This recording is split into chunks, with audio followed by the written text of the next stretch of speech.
like to start out by speaking about a very special book that has been written by a special guest of ours. I'm going to just give some time here just to let our blessed sister come up and tell about not only her book and the book signing, but I also would like for her to tell about her mission journey that's coming up that I was contacted about. But I want my church family to be included. Amen. She'll just come up and share that. Amen. I'm honored to be here in Scarborough, my neighbor, my family for years, and I just love coming to support, and I'll make this really short. I am a writer, and God has blessed me to publish my second book.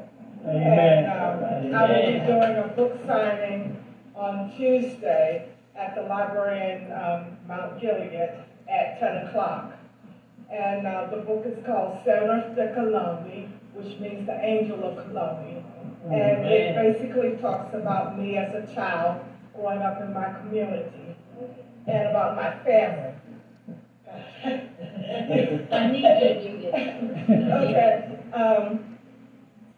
I've been writing since I was a little child. As a matter of fact, that's the thing. I do truly feel that God gives us gifts, and we have to share those gifts. And a lot of times we think that we're not artists, we're not writers, we don't have a voice to speak. But God has put something in all of us. And whether or not it's testifying, whether or not it's writing, whether or not it's dancing, whether or not it's singing, and even your smile can be healing. Amen. So I know many times I've been down and feeling down and out and misunderstood, and I would be out shopping somewhere and somebody would just look at me and smile, and they don't know how that heals my heart. Amen. Just make sure that you're open to let who you are. Don't try to be anybody else.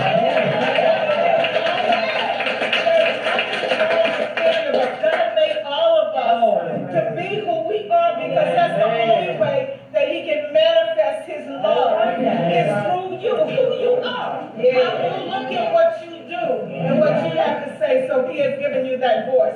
So in that regards, that's what I do in my writing and in my painting and whatever. But also, I've been a missionary, a global missionary since 2011, and I've gone to South Africa. This will be my, I think, third or fourth trip, and I've gone to the Caribbean about 3 times. I've gone to Jamaica, Curacao, Nassau, Mexico,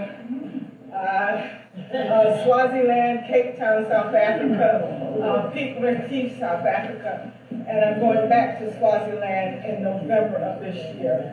And I was traveling with the mission team out of Dumfries, Virginia, and there were like 47 of us who were going around traveling.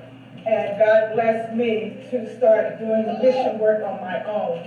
So in 2018, I went to South Africa by myself, and I will be going back to Swaziland in November of this year. Amen. And one reason why I decided to do it on my own is because I was raised as a missionary in my home in Mount Gilead. My mother was a missionary, and you all know this. Going around helping, praying, giving people baths, giving them food, and that's one thing that we do whenever we go. We try to raise funds to help bless the ministries, and I'm almost through. There's one thing I'd like you to know. There are some children over in South Africa who only get a pair of shoes one time a year, and they have to wear those shoes the whole time. Okay, and in Swaziland, the children were getting meat one time a year. Okay, and in Swaziland they have a king who has 14 wives and many mansions, and he takes 60% of the economy. Okay, so that means that there are people who are suffering, and there are people who don't even have indoor toilets. You know, I'm not even talking about outhouses. they have to go out in the woods, even in this century. Okay, so when you go and see things like that, it really pulls on your heart. And I used to substitute in the school system around here. I've also been an educator elsewhere. But I would come back from South Africa, and I see how the children would have fruits, beautiful apples, bananas, and whatever, broccoli, and they would just throw it in the trash can. And I ripped my heart out because I knew that there were children around the world starving. So you all pray for me that I will continue to do the will of the Father and know that love is in my heart. Amen. Amen. God be the glory. And I know after hearing that, you guys want to buy a book, right?